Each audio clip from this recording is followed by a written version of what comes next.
नमस्कार, म बालेन्द्र शाह, प्रमुख काठमाडौँ महानगरपालिका।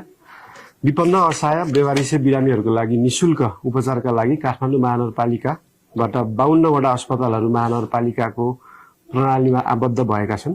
यसबाट एकै पटकमा 374 शय्या लक्षित वर्गको लागि उपचारका लागि उपलब्ध हुनेछन्।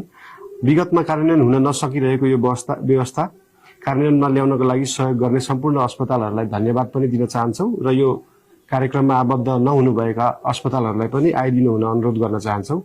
नागरिकलाई राज्यबाट आधारभूत स्वास्थ्य सेवा निशुल्क प्राप्त गर्ने, कसैलाई पनि आकस्मिक स्वास्थ्य सेवाबाट वञ्चित नगर्ने, हरेक नागरिकले स्वास्थ्य सेवामा समान पहुँच पाउने अधिकार संविधानले सुनिश्चित गरेको छ।